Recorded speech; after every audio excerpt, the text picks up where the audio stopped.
Hello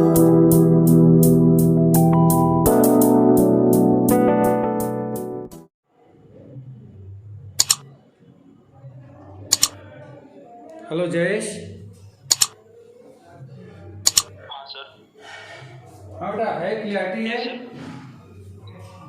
हाँ sir, clear है। ठीक है।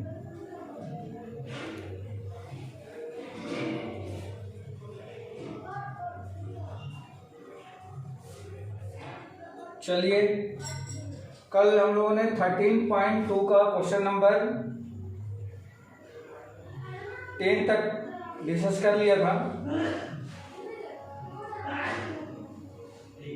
क्वेश्चन नंबर 11,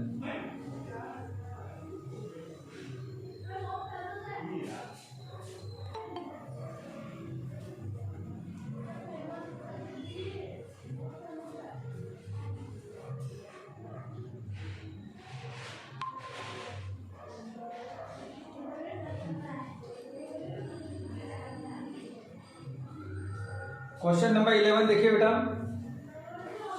क्वेश्चन नंबर 11 में दिया गया है, given two independent events A and B such that, given क्या है, A and B are independent events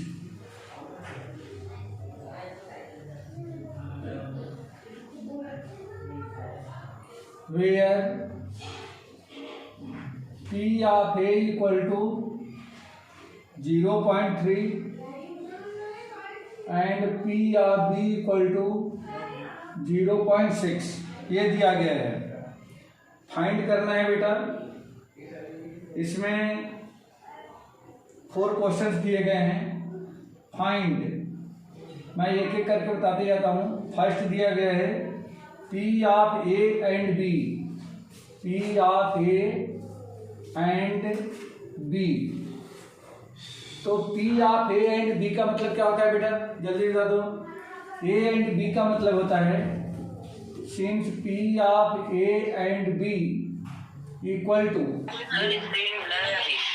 है, ओके ठीक है बेटा। हाँ सर, आप देख सकते हैं।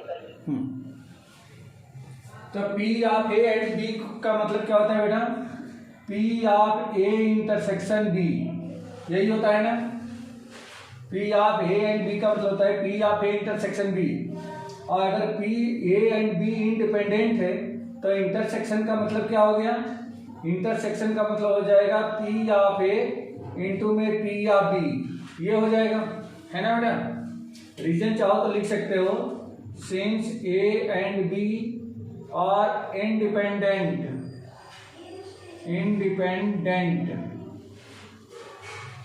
P of A equal to 0.3, P of B equal to 0.6, equal to क्या मिल गया, 0.18।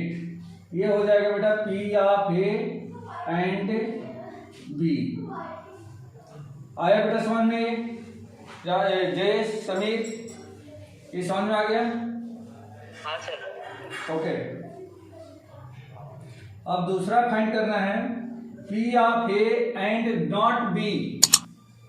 दूसरा इसमें जो क्वेश्चन दिया गया है, P of A and not B। बेटा इसमें जो फॉर्मूले लग रहे हैं वो थोड़ा सा याद रखना है आप लोगों को। नॉट बी, इसका मतलब क्या है, एंड है, तो एंड का मतलब इंटरसेक्शन, यानी ये हो जाएगा P of A intersection not B. Not be को मैंने सिंबॉलिकली डैश लगा दिया है, ये नॉट बी हो गया।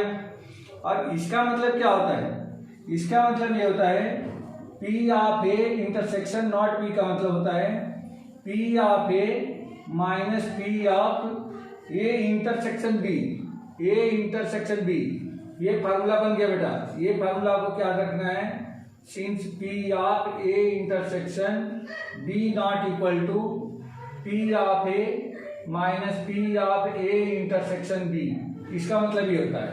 ठीक है, अब यहाँ पे रख दें तो P of A equal to क्या मिल गया, तो P of A equal to 0.3 minus P of A intersection B, ये निकाल रखे हैं बेटा, यही इंटरसेक्शन बी है, यही इंटरसेक्शन बी है, P of A intersection B, तो ये हो जाएगा 0.18, माइनस कर देंगे तो क्या मिल जाएगा 2 और 2 माइनस 1 0.12, ये मिल जाएगा। ठीक है बेटा, तो एक आंसर ये है और एक आंसर ये हो गया। अब इसका थर्ड जो क्वेश्चन है, थर्ड क्वेश्चन में पूछा गया है पी ऑफ ए और बी, थर्ड क्वेश्चन है पी ऑफ ए और बी, तो और का मतलब क्या होता है बेटा, यूनियन। ठीक है, और का मतलब होता है यूनियन, तो सिंस पी ऑफ ए और B equal to P of A union B, कल इस फॉर्मूले को हम लोगों ने कई बार यूज किया है। P of A union B equal to क्या होता है बेटा, जल्दी से बता दो। P of A union B equal to क्या होता है, 1 minus P of A intersection B. Good, तो ये होता है आपका P of A plus P of B minus P of A intersection B equal to P of A 0.3, P of B 0.6 और P of A intersection B already हम लोग यहाँ निकाल चुके हैं 0.18। अब इन दोनों को प्लस कर दें तो ये हो जाएगा 0.9 माइनस 0.18, माइनस कर लें ये हो जाएगा 1 और 8 माइनस 1 7, 0.71, सॉरी 1 क्यों होगा, 2 आएगा ना बेटा, यहाँ पे 10 में से 8 गया 2, हाँ 0.72, एक आंसर ये हो जाएगा। अब एक क्वेश्चन और इसे बचा है, P of neither A nor B, fourth part है P of neither A nor B, ये बताना है बेटा। तो P of neither A nor B का मतलब क्या हो गया, P of neither A nor B का मतलब क्या हो गया,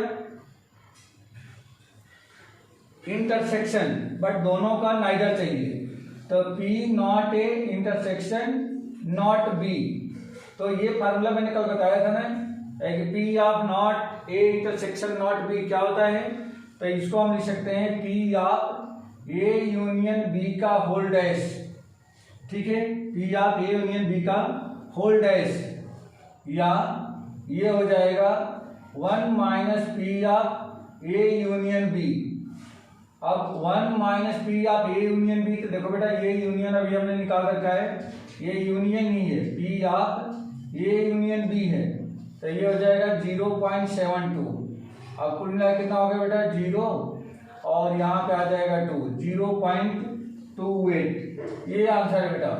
कुछ पूछना है इसमें, कंप्लीट हो गया आपका ये क्वेश्चन, कुछ पूछना है? Okay sir, neither A nor B में अपन ने कौन सा लगाया formula? Neither A nor B में लगाया P of neither A intersection not B, मतलब not A intersection not B. Sir A dash intersection B dash, हाँ मतलब डैश को हम लोग नॉट पढ़ रहे हैं। ठीक है, ओके सर। हो गया बेटा, रफ करो, रफ कर लो, बोलो। सर रफ कर दीजिए।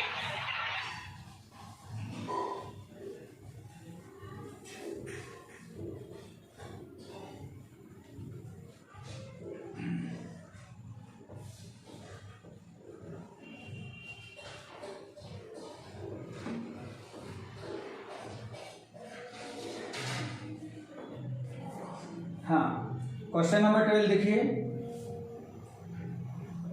क्वेश्चन नंबर 12, एक डाई टॉस्ड थ्राइस, एक डाई को 3 टाइम टॉस किया जाता है, find the probability of getting an odd number at least once, odd number के कम से कम एक बार आने की प्रोबेबिलिटी हमें फाइंड करनी है। ठीक है बेटा, तो देखो अगर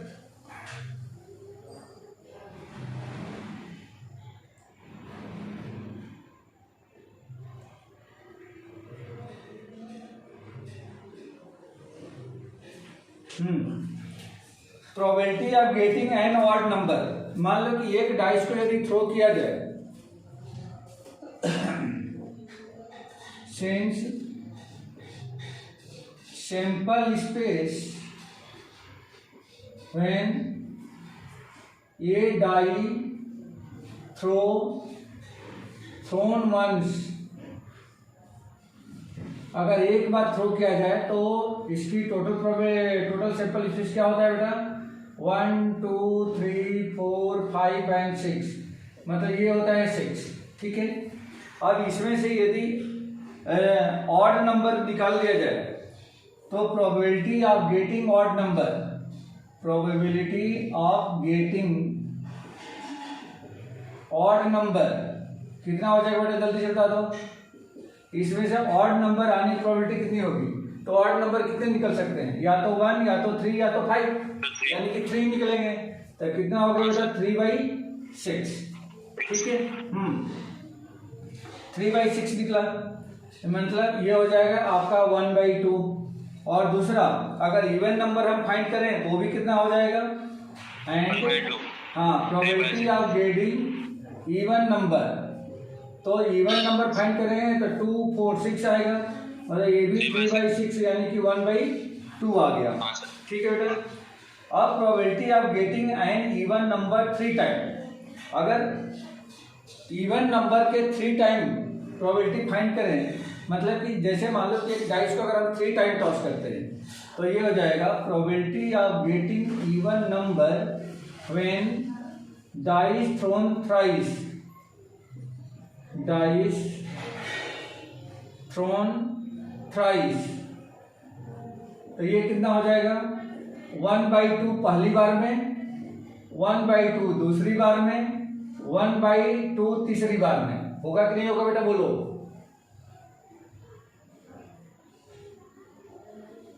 तो ये आपका हो गया 1/8, लेकिन क्वेश्चन में पूछा गया है क्या कि find the probability of getting an odd number at least once, तो ऑड नंबर की प्रोबेबिलिटी फाइंड करनी है।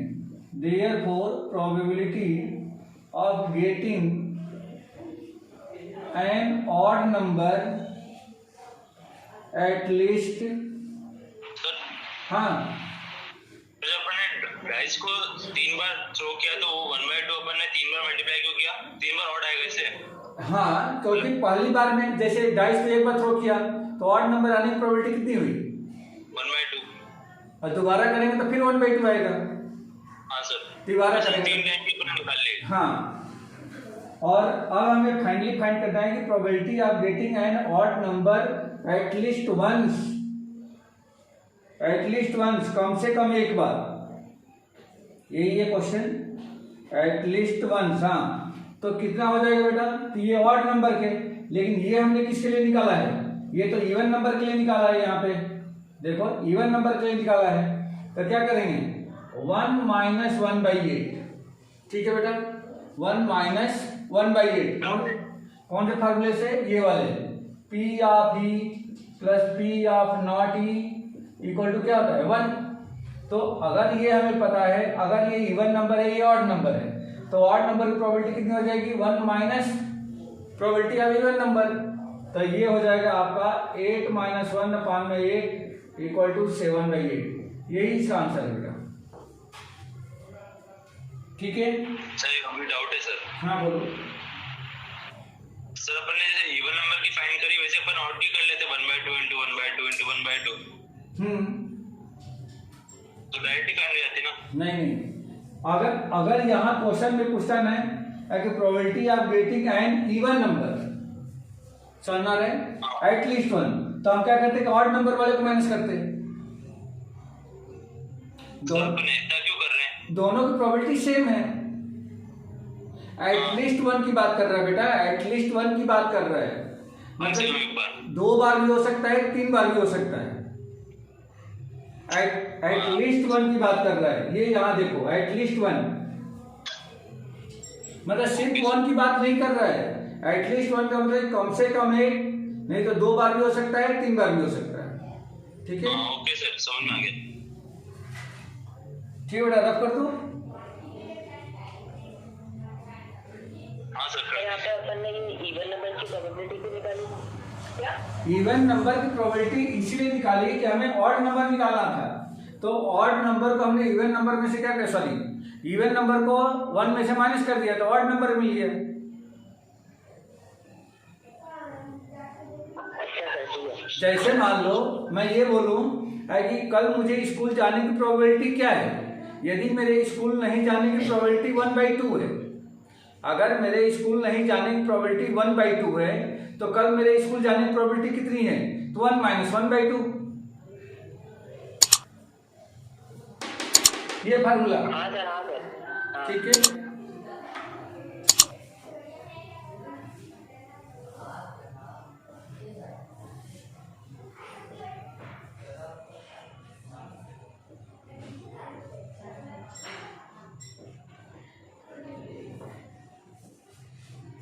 क्वेश्चन नंबर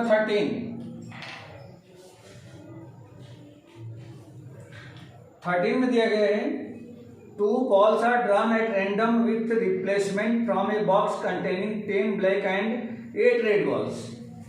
एक बॉक्स है, इसमें 10 रेड बॉल्स हैं, 10 ब्लैक बॉल्स हैं, सॉरी 10 ब्लैक बॉल्स हैं एंड 8 रेड बॉल्स हैं, 8 रेड बॉल्स हैं। Find the probability that, first question. अच्छा, इसमें से 2 balls are drawn at random with replacement, 2 balls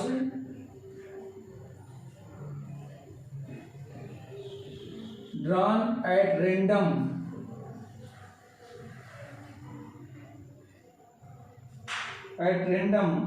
with replacement,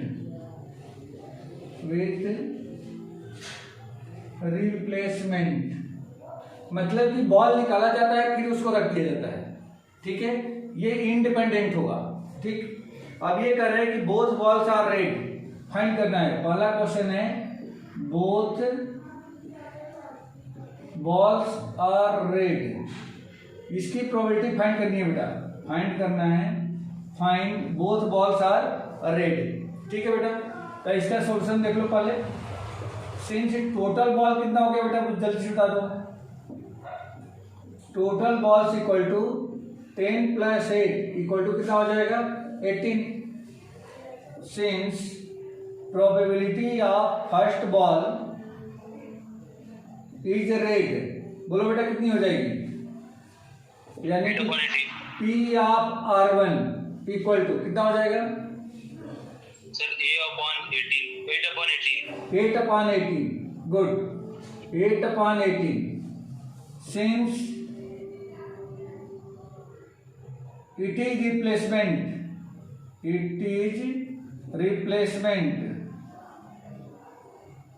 या रिप्लेसमेंट है, तो हमने जो बॉल निकाला था रेड, मान लो कि इस रेड बॉल को निकाला था लेकिन फिर हमने इसमें रख दिया। After that second ball is drawn. हाँ, रिप्लेसमेंट मतलब रेड की जगह ब्लू बॉल डाल दी। नहीं, जो बॉल हमने निकाला उस बॉल को फिर मैंने बैग में रख दिया। अच्छा, ओके सर। ठीक है, ball drawn, therefore probability of second ball will be red. बता दो बेटा क्या होगा, ये भी 8/18, वो भी 8/18 ही आएगा, 8/18। ठीक है, therefore probability of both ball will be red, both ball will be red. बोलो बेटा क्या हो जाएगा, दोनों बॉल के रेड होने की प्रोबेबिलिटी कितनी होगी, इक्वल टू क्या, 8P ऑफ R1 इंटू में P ऑफ R2 हो जाएगा क्या, क्योंकि अगर रिप्लेसमेंट है तो पहले बॉल के प्रोबेबिलिटी का दूसरे बॉल पे कोई फर्क तो पड़ नहीं रहा है। देखो जितना पहले बॉल की प्रोबेबिलिटी आई थी ठीक उतनी ही दूसरे बॉल की प्रोबेबिलिटी आ गई, मतलब क्या है, इंडिपेंडेंट है। तो इंडिपेंडेंट की कंडीशन तो यही है ना, P of R1 into P of R2, ऐसे ही तो निकालते थे। तो ये कितना हो जाएगा, 8/18 इंटू 8/18 कितना हो जाएगा बेटा, बोलो ये कितना हो गया, 4/9 इंटू में 4/9 इक्वल टू 16/81। बोलो बेटा करेक्ट है।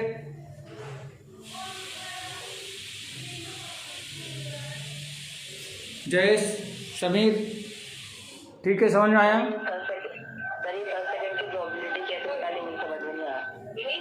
किसकी किसकी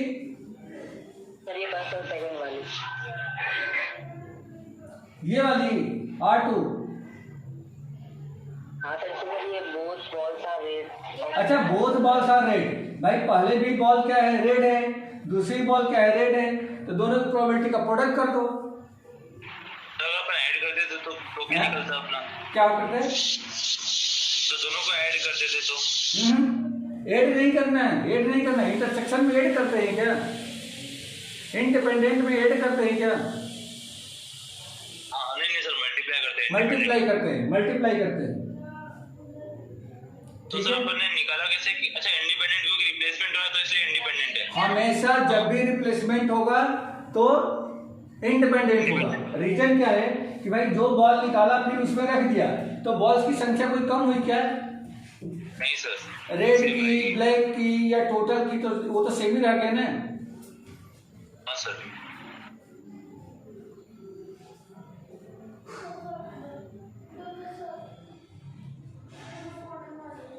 हेलो बेटा, थोड़ी देर से मैं पढ़ा रहा हूँ, मैं उसको अब ठीक ठीक।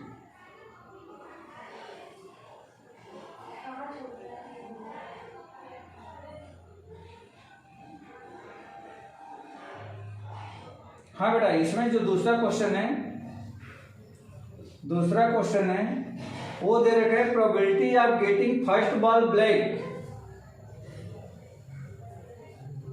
दूसरा क्वेश्चन है कि first ball is black and second ball is red. अब इसमें दूसरा क्वेश्चन राइज किया गया है, second probability of first ball is black and second ball is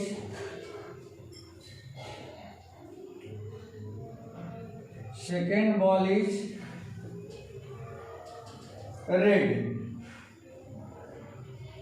replacement ही है, रिप्लेसमेंट है। तो बोलो बेटा, फर्स्ट बॉल के ब्लैक होने की प्रोबेबिलिटी कितनी हो जाएगी, जल्दी से बता दो। फर्स्ट बॉल के ब्लैक होने की प्रोबेबिलिटी आज कितनी हो जाएगी, 10/18। गुड। एंड सेकेंड बॉल के रेड होने की प्रोबेबिलिटी क्या हो जाएगी, जो बॉल निकाला गया था उसको रिप्लेस कर दिया गया है, 8/18। करेक्ट है, इतनी बात समझ में आ रही है क्या? हाँ सर। ठीक है, तो आप बता दो कि प्रोबेबिलिटी क्या होगी जब एक बॉल ब्लैक हो और दूसरी बॉल रेड हो। बोलो। Therefore, probability of first ball is black and second ball is red. Second ball is red equal to क्या हो जाएगा? क्या P या B into P of R हो जाएगा क्या? बोलो भाई, ब्लैक होने की प्रोबेबिलिटी है हमने निकाला, रेड होने की प्रोबेबिलिटी है निकाला, मल्टीप्लाई कर दो 10/18 इंटू 8/18 कितना हो जाएगा? ये 5/9 हो गया, इंटू में ये 4/9 हो गया, ये 20/81। बोलो बेटा करेक्ट है? Yes sir. ठीक है, अब इसमें एक क्वेश्चन और है, लास्ट है। One of them is black and other is red. ध्यान देना है बेटा, दोनों क्वेश्चन थोड़ी सी ट्विस्ट किया गया है। ये कह रहे हैं कि पहला ब्लैक है, श्योर है कि पहला ब्लैक है और दूसरा रेड है, लेकिन अब जो क्वेश्चन पूछ रहा है, ये पूछा है कि find the probability of getting one of them is black and another is red, मतलब पहला ब्लैक है दूसरा रेड है, ये हमें नहीं पता। पहला ब्लैक भी हो सकता है, दूसरा रेड हो सकता है, या पहला रेड हो सकता है, दूसरा ब्लैक हो सकता है। तो अब हमें थर्ड क्वेश्चन में फाइंड करना है probability of one of them is black and another is red, हाँ बेटा बोलो। सर क्वेश्चन पढ़ के पता नहीं चलता सर, वो श्योरली बोल रहा है, मतलब वो श्योर है बोल रहा है, सब की कंडीशन दे रखी है कि श्योर है, वो सब समझ में नहीं आ रहा सर। नहीं, किस में, कौन से क्वेश्चन में? सर इसी वाले में ही। अरे इसी वाले में क्या, थर्ड वाले में? हाँ सर। थर्ड वाले में पूछ रहा है क्या है कि जैसे मान लो कि दो बॉल आपको ड्रॉ करनी है। हाँ सर। तो दो बॉल जब ड्रॉ करनी है तो ये कह रहा है कि दोनों बॉल में से एक का रेड होने का और दूसरे का ब्लैक होने की प्रोबेबिलिटी फाइंड करनी, ठीक है? सर अभी तक अपन तो कर रहे थे हैं? ये सेकंड वाला भी तो यही था। नहीं, सेकंड वाला में नहीं है, सेकंड वाले में श्योर है कि पहला जो ब्लैक होना चाहिए दूसरा रेड होना चाहिए, उसकी प्रोबेबिलिटी फाइंड करो। यहाँ तो कह रहा है कि दोनों में से एक ब्लैक होना चाहिए दूसरा रेड होना चाहिए। अभी मैं इसका लिख रहा हूँ, आपको समझ में आ जाएगा। अगर पहला बॉल ब्लैक होता है तो दूसरे का रेड होना चाहिए, या ये भी हो सकता है कि पहला बॉल यदि रेड होता है तो दूसरा बॉल ब्लैक होगा। देखो बेटा, ये कंडीशन बनेगी, ये कंडीशन बनेगी। यहाँ पे ये नहीं बताया गया कि पहला ब्लैक है या दूसरा ब्लैक है, ये नहीं बताया। दोनों में से एक ब्लैक है और एक रेड है। हैं?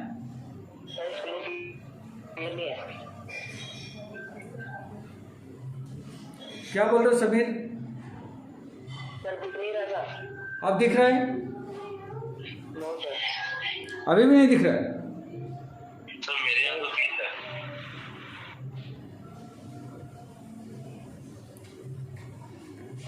जयेश दिख रहा है आपको? हाँ सर क्लियर है। हाँ, यहाँ से भी क्लियर है। एक बार रिफ्रेश कर दो बेटा अपना समीर।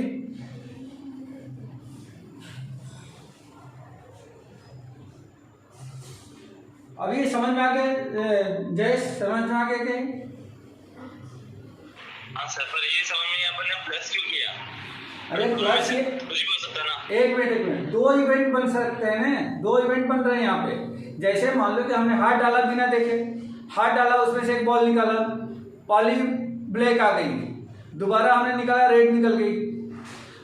फिर अगर मान लो कि मैं हाथ डालता हूँ तो पहली बार में ब्लैक में आकर के रेड आ गई, अब फिर दूसरी बार में ब्लैक आई, तो दोनों ही सिचुएशन तो बन रही है ना। सर हमको कितनी बार ट्राई करना है ऐसा? बस एक ब्लैक और एक रेड होनी चाहिए, तो दो ही तो चांस बनेंगे, दो से ज्यादा कैसे बनेंगे बेटा? अच्छा, दो चांसेस हैं कि पहले ब्लैक या फिर पहले रेड। हाँ, पहली ब्लैक दूसरी रेड या पहली रेड दूसरी ब्लैक, दो ही तो चांस बनेंगे, ठीक है? दोनों को हमको सम ही करना पड़ेगा। हाँ, दोनों को सम करना पड़ेगा। ठीक है सर। तो देखो ब्लैक होने की प्रोबेबिलिटी क्या होती है बेटा, यहाँ से जल्दी से बता दो। 10/18 और रेड होने की प्रोबेबिलिटी कितनी हो जाएगी? 8/18 प्लस रेड होने की प्रोबेबिलिटी 8/18, ब्लैक होने की प्रोबेबिलिटी 10/18, ठीक है? कुल मिला के कितना हो गया? 80 + 80, या कैंसिल कर लो तो ये 5/9 4/9, 5 4 जा 20, तो 20/81 प्लस में 20/81 इक्वल टू 40/81। बोलो बेटा, करेक्ट है? सिंपल कैलकुलेशन है, नहीं समझ में आता है तो आप अपने हिसाब से कैलकुलेट कर लो, कोई बात नहीं इसमें। क्लियर है। यही आंसर हो जाएगा बेटा इसका। आगे बढ़ें, आगे बढ़ें। समीर अब दिख रहा है कि नहीं दिख रहा है बेटा? दिख रहा है सर। ठीक है, रफ करो। हाँ सर।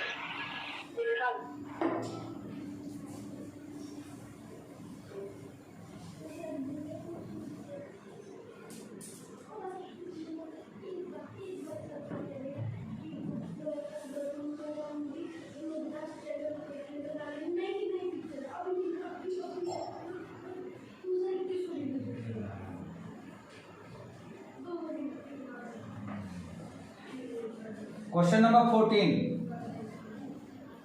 दिया गया इसमें, probability of solving specific problem independently by A and B are 1/2 and 1/3 respectively.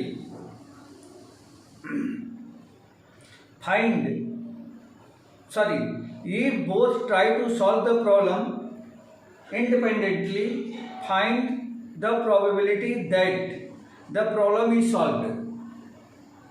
ये कह रहे हैं कि मान लीजिए कि दो स्टूडेंट हैं, कोई एक क्वेश्चन है, उस क्वेश्चन को सॉल्व करने की दोनों कोशिश करते हैं। पहले स्टूडेंट के द्वारा उस क्वेश्चन के सॉल्व होने की प्रोबेबिलिटी 1/2 दे रखी है, दूसरे स्टूडेंट के द्वारा उस क्वेश्चन को सॉल्व करने की प्रोबेबिलिटी 1/3 दे रखी है। ये क्वेश्चन में कहा गया है कि यदि दोनों स्टूडेंट उस क्वेश्चन को एक साथ मिलकर सॉल्व करने की कोशिश कर रहे हैं तो हमें प्रोबेबिलिटी फाइंड करनी है कि वह प्रॉब्लम सॉल्व हो जाएगी। पहला question, find the probability that problem will be solved. दूसरा क्वेश्चन राइज किया गया है कि exactly one of them solve the problem, मतलब कि दोनों में से कोई एक ही उस प्रॉब्लम को सॉल्व कर पाएगा। ये दूसरा क्वेश्चन है। ठीक है बेटा, तो देखिए question number 14, since probability of both students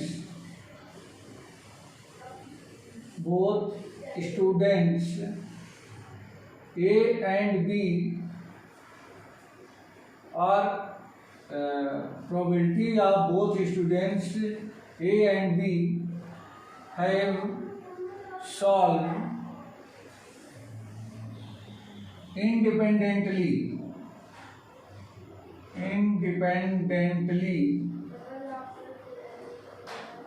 is given as P of A equal to 1/2 and P of B equal to 1/3। आया बेटा समझ में?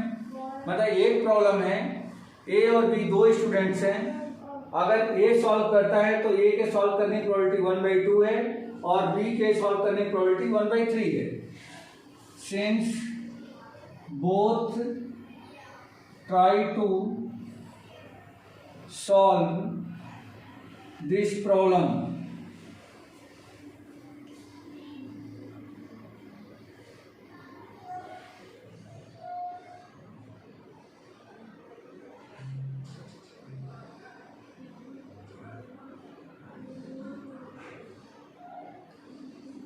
both try to solve the problem independently.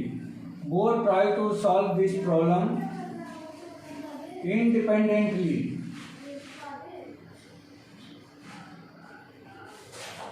Independently दोनों सॉल्व करने की कोशिश करते हैं। तो पहला क्वेश्चन है probability of problem will be solved, problem will be solved यानी कि दोनों के द्वारा प्रॉब्लम को सॉल्व कर दिया जाएगा।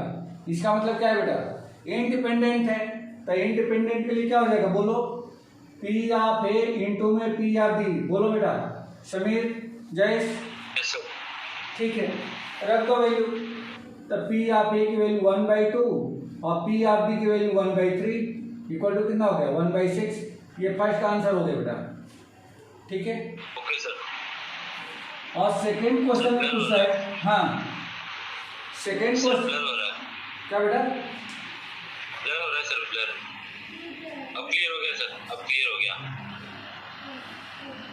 तो अच्छा मेरे हटने से क्लियर हो रहा है तो मैं हटे ही रहूं क्या? हाँ अभी तो क्लियर है सर, आप पढ़ा दीजिए, वो ब्लर होगा तो मैं बता दूंगा। चलो तो दूसरी प्रॉब्लम बता रहे हैं इसमें कि probability of problem solved by exactly one of them solve the problem, exactly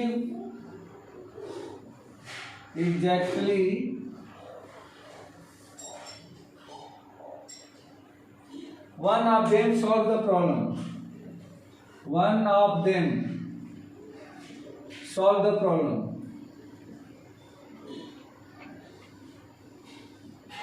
sir P of A into P of B हो जाएगा, फिर plus P of B into P of A ना? हाँ राइट, नहीं देखो क्या होगा, बता रहा हूँ, एग्जैक्टली वन ऑफ देम, मतलब दोनों में से किसी एक के द्वारा ही सॉल्व होगा। तो अगर मान लो कि पी ऑफ ए यानी कि ए सॉल्व करता है, इसका मतलब कि बी सॉल्व नहीं कर पाएगा। हाँ सर। तो पी ऑफ नॉट बी आएगा, प्लस अगर बी सॉल्व करता है तो इसका मतलब ए से सॉल्व नहीं होगा।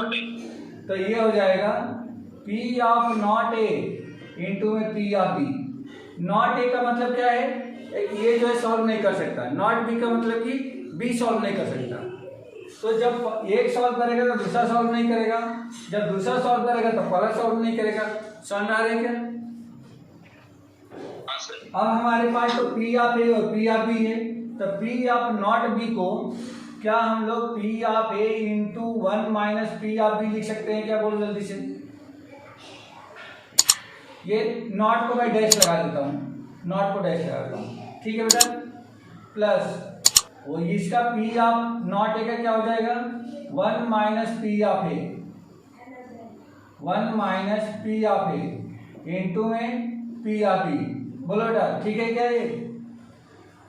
अरे भाई फार्मूला कौन सा यूज किया, P of E plus P of not E equal to 1, ये फार्मूला यूज किया है मैंने। तो नॉट ई इक्वल टू क्या हो जाएगा, P of not equal to 1 minus P of E, ठीक है।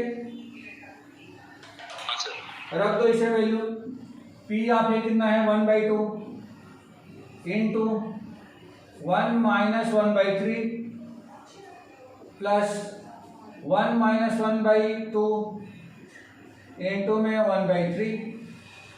अब ये हो जाएगा 1/2 इंटू 3 माइनस 1 यानी 2/3 प्लस 2 माइनस 1/2 इंटू 1/3, ये हो जाएगा 2/6 प्लस 1/6 इक्वल टू हो गया 3/6 इक्वल टू 1/2।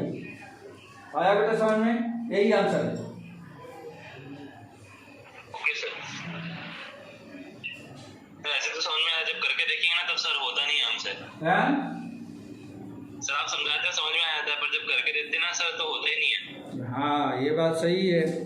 तो इसका मोरल क्या है बेटा? Practice sir, lack of practice. बस करना है, आएगा आएगा, ऐसी बात नहीं है सर। अभी तो मैं इंटीग्रल ट्राई कर रहा हूँ, इंटीग्रल्स। हाँ हाँ बिल्कुल करना है, 10 दिन और निकलेगा, टेंशन और बढ़ेगी, समझ में शब्द आने लगेगा। मार्क तो खत्म होने दो, जब कर दो। हाँ सर।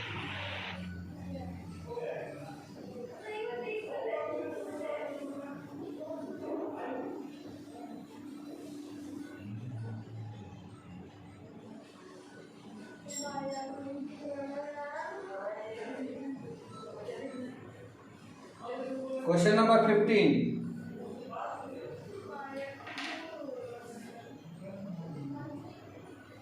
क्वेश्चन नंबर 15 दिया गया है, one card is drawn at random from A well shuffle deck of 52 cards in which of the following cases are event E.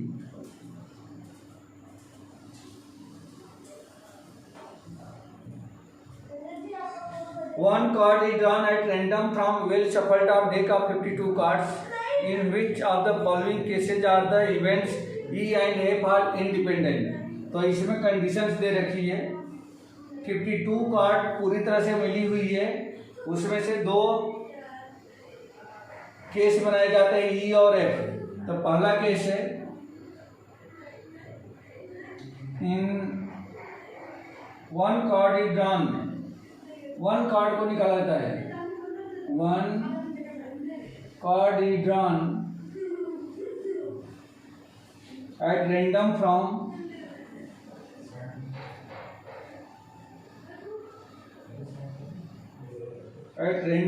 deck of 52 cards.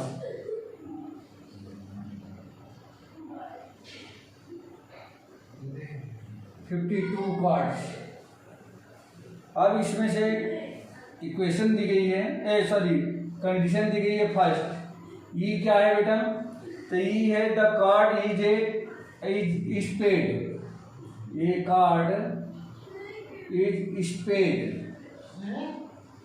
और एफ दिया गया है the card is an S, the card is an S. तो ये पूछा है क्या independent है बेटा, ध्यान से देखो। अगर ये कार्ड इज स्पेड है, स्पेड, तो स्पेड में क्या क्या आएगा बेटा, स्पीड में तो सब आ जाएंगे ना, क्या आएंगे। स्पीड की अगर हम बात करें तो अगर 52 में से, अगर 52 में से अगर स्पीड की बात करें तो इसकी प्रोबेबिलिटी कितनी हो जाएगी, लिख लो ऐसे ही। सिंस प्रोबेबिलिटी आपकी कितनी होगी बेटा, जल्दी से बता दो। तो स्पीड में 13 में होंगे ना कार्ड। हाँ बिल्कुल बिल्कुल, 13/52 हो जाएगा। और पी ऑफ एफ कितना हो जाएगा बेटा, जल्दी से बता दो। तो ये 4/52, 4/52, ठीक है, ये आ गया। अच्छा, ये इंटरसेक्शन एफ कितना होगा बेटा, बोलो। सर 1/52।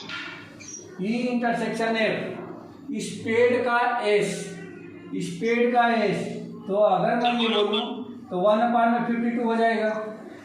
अब क्वेश्चन पूछा गया है कि क्या यह इंडिपेंडेंट इवेंट है, तो since P of E into P of F equal to, P of E कितना है बेटा 13/52 और पी ऑफ एफ कितना है 4/52, तो कुल मिला के कितना हो गया 13 चौके 52 और 4 से 4 कैंसिल, 1/52 और 1/52 किसके बराबर आ गया है, P of E intersection F के, ई इंटरसेक्शन एफ के। बोलो बेटा ये इंडिपेंडेंट है या नहीं है, ये इंडिपेंडेंट है, ठीक है बेटा, क्योंकि इंटरसेक्शन इक्वल टू उन दोनों के इंडिविजुअल प्रोबेबिलिटी का प्रोडक्ट के बराबर आ गया, ठीक है। तो ये क्या है, इंडिपेंडेंट इवेंट्स हैं। समीर समझ में आया बेटा ये, हाँ सर आ गया। ठीक है। अब इसी में दूसरा क्वेश्चन भी है, दूसरा क्वेश्चन भी दिया गया है।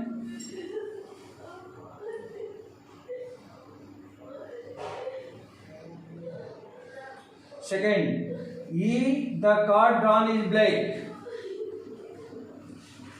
E is card drawn is black and F बता रहा है, F the card is a king, the card is a king। बोलो बेटा, तो देयरफॉर पी ऑफ ई कितना हो जाएगा, अगर कार्ड जो है ड्रॉ किया गया कार्ड ब्लैक है तो उसकी प्रोबेबिलिटी कितनी हो जाएगी, ब्लैक कार्ड कितने होते हैं, 26/52। गुड, तो 26/52 और किंग कुल कितने होते हैं बेटा, सर 4/52। 4/52। समीर समझ में आ रहा है बेटा, ठीक है। और इन दोनों का इंटरसेक्शन अगर निकालें P of E intersection F, तो कितने ऐसे कार्ड जो हैं जो सेम आएंगे, ये किंग है और ये ब्लैक है, तो ब्लैक किंग ब्लैक कलर के कितने होते हैं, 4 ही होते हैं। एक नहीं, किंग तो 4 होते हैं लेकिन ब्लैक कलर में किंग कितने होंगे, 2, एक स्पेड में और एक क्लब में, तो ये हो गया 2। तो इसकी प्रोबेबिलिटी अगर फाइंड कर लें तो कितना हो जाएगा बेटा, क्या 2/52 हो जाएगा, बोलो। सर एक बार रिपीट कर दीजिए सर। अरे भाई ये क्या बोल रहा है कि ब्लैक है और ये क्या बोल रहा है कि किंग है, तो इंटरसेक्शन कितने का आया, कितने कार्ड का इंटरसेक्शन आएगा, हाँ सर 2 ही आएगा। तो since P of E into P of F equal to 26/52 into 4/52, इसे कैंसिल कर दो बेटा, तो ये कितना हो गया, ये हो जाएगा 2 से इसे कैंसिल कर दो 2, तो ये 2/52, तो इंटरसेक्शन भी यही है, equal to P of E intersection F. Therefore ये आ गया आपको पी ऑफ ई इंटू में पी ऑफ एफ के equal. Therefore E and F are independent, independent, और यहाँ भी यही चीज लिखनी है, therefore E and F are independent event.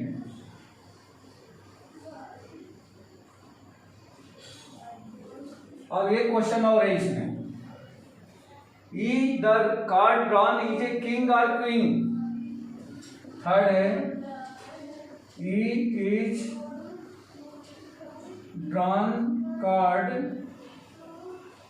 Is king और queen,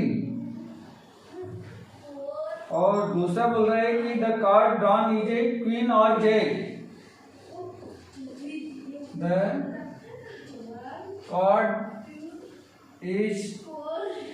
card drawn is king, queen और Jack.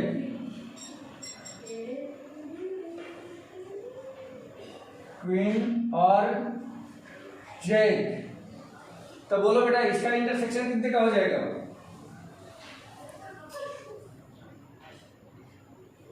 Sir P of E होगा 8/52। पी या पी कितना होगा बेटा? सर यूनियन होगा ना दोनों का, और है तो हाँ, तो बोलो कितना होगा? 8/52। सर दोनों 8/52 होंगे। हाँ, क्वीन और किंग बोल रहा है ना, तो क्वीन और किंग, तो क्वीन 4 और किंग 4 हुआ क्या? 8/52। तो 8/52, और पी ऑफ एफ कितना हो जाएगा? ये क्वीन और जैक की बात कर रहा है। ये भी 8/52, क्वीन 4 और जैक भी 4।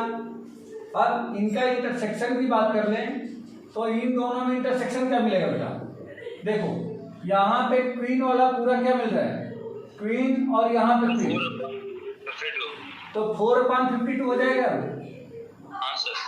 तो since P of E into में P of F equal to 8/52 into 8/52 equal to ये कितना हो गया? 2/13 into 2/13 equal to 4/169, which is not equal to 4/52।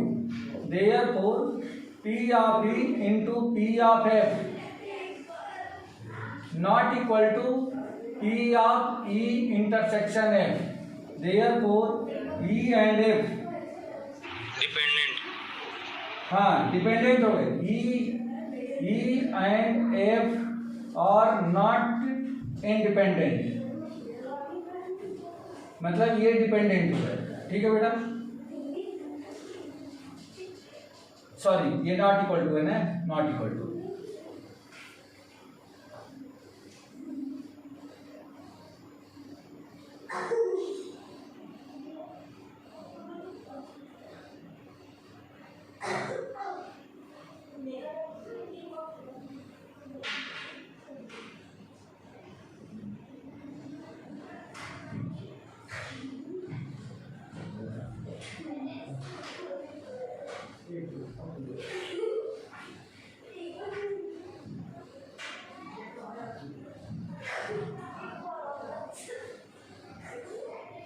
हाँ बेटा चलिए, ये लास्ट क्वेश्चन की एक्सरसाइज खत्म हो जाएगी।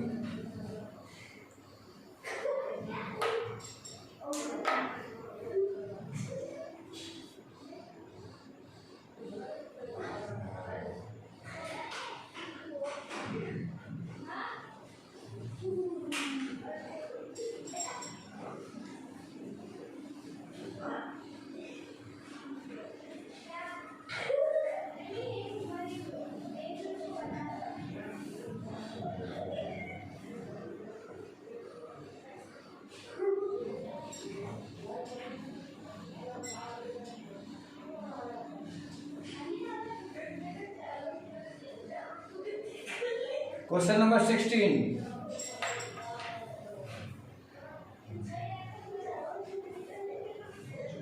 इसमें दिया गया है in a hostel 60% of the students read Hindi newspaper, 40% read English newspaper and 20% read both Hindi and English newspaper. तो अगर इसको मैं मान लेता हूं कि लेट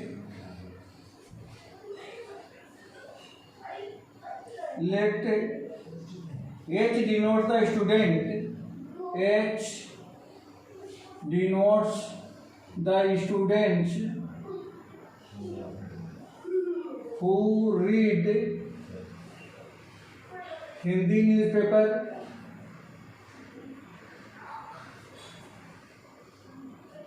हिंदी न्यूज़पेपर। दूसरा कौन सा पेपर है? English, English newspaper.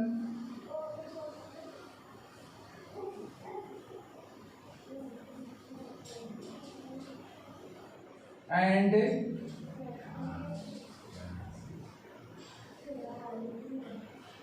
ठीक है बस। तो देयरफॉर क्या मिलेगा बेटा? प्रोबेबिलिटी P ऑफ H, जो हिंदी न्यूज़पेपर पढ़ते हैं वो 60% है, तो 60/100, मतलब आप इसको 60% भी लिख सकते हो। 60%, तो 60/100 इक्वल टू क्या 0.6 हो जाएगा बेटा? बोलो। या ऐसे भी अगर ये प्रॉब्लम लग रही है तो आप इसको काट दो, ये हो जाएगा 3/5। P ऑफ E कितना हो जाएगा बेटा? बोलो। P ऑफ E ये दे रखा है 40%, तो 40% का मतलब हो गया 40% इक्वल टू 40/100 इक्वल टू, ये कैंसिल हो जाएगा 2/5। And P of E intersection H, मतलब जो इंग्लिश न्यूज़पेपर और हिंदी न्यूज़पेपर दोनों पढ़ते हैं वह 20% दे रखा है बेटा। 20%, यानी कि 20/100 इक्वल टू 1/5 हो जाएगा। 1/5। तो ये सारे इंफॉर्मेशन हमने कलेक्ट कर लिए। अब पहला क्वेश्चन है इनका, फर्स्ट क्वेश्चन है कि find the probability that the read neither Hindi nor English newspaper, मतलब उन स्टूडेंट्स की प्रोबेबिलिटी फाइंड करो जो ना ही तो हिंदी न्यूज़पेपर पढ़ते हैं और ना ही तो इंग्लिश न्यूज़पेपर पढ़ते हैं। तो जब ना ही हिंदी पढ़ते हैं ना ही इंग्लिश पढ़ते हैं, तो अगर हिंदी और इंग्लिश पढ़ते तो हम यूनियन निकालते। ये नाइदर पढ़ रहे हैं तो 1 में से यूनियन को माइनस कर दो, मतलब यूनियन का नॉट निकाल दो। तो पहला क्वेश्चन है probability that students reads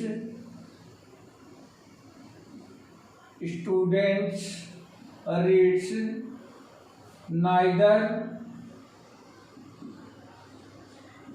Hindi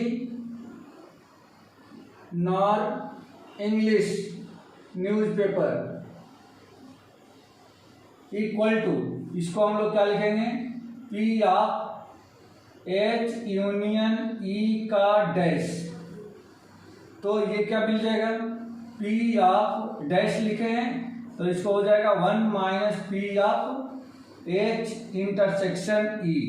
समझ में आया बेटा? ये बोलो, ये समझ, sorry P of H union E, ये समझ में आ गया क्या बेटा? बोलो।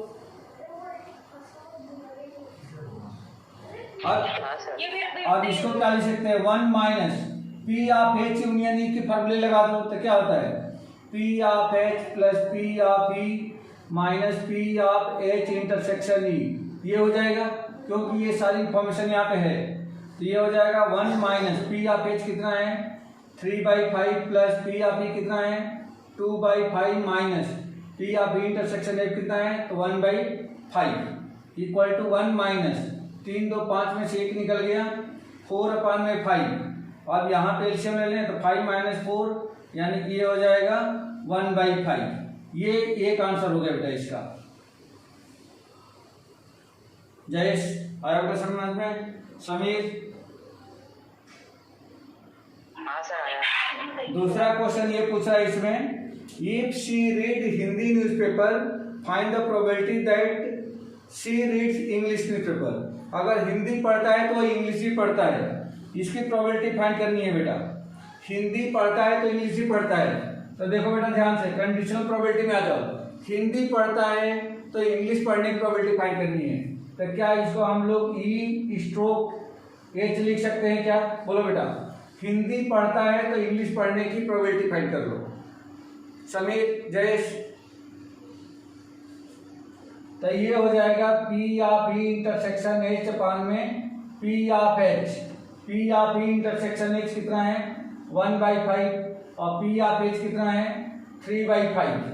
5 से 5 कैंसिल 1/3। ये आ गया बेटा दूसरा आंसर। तीसरा क्वेश्चन इसमें राइज किया गया है